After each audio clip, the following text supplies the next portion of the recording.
ఉండి అన్ని ఎగ్గొప్పు తెచ్చి పిరంక అమ్ముతాను. ఏ అట్లా రావు అది నేను గట్ల తక్కువ ఏరకు నువ్వు అట్లా ఏకు అట్లా ఏకు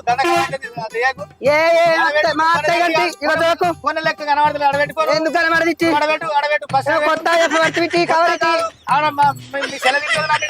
ఏ చెల్లదిట్టది ఏమో బాగా చెప్తాను. మా అత్తయ్య పిల్లగా ఏ అత్తయ్య అడబెట్టు అడబెట్టు ఇగో నాకు చింతకాయలతో కొట్టి రాకుతాయి. పింఛన్ పడ్డ వాళ్ళు ఇత్త పిల్లగా పైసలు ఎటువవు. పింఛన్ పడడానికి ఇస్తా అంటే ఎప్పుడు వస్తుంది పింఛని ఈ పిచ్చినారు మొక్కది పడుగు నాడు తినది పప్పు నాడు తినది కిషోడి దందా 30 నాకు పరిశానికి వచ్చింది పరిశాన ఉన్నది దందా ఎట్లా చేసుడు ఏం కదా ఆమె ఎప్పుడు ఇస్తుందో ఎప్పుడు పోతాయో అది వచ్చేది ఏందో పీకేది ఏందో పైసలు ఇక ఏం చేసుడు ఏం కదా దందా అంత ఖరాబ్ అయ్యాడు. ఈ నల్లొత్తాంది ట్యాంక్ లో నీళ్ళు లేవు ఏం లేవు. ఈ నల్ల మొక్కపోడు ఎటు వేయండో ఏమో పొద్దున వేయండు ఎటు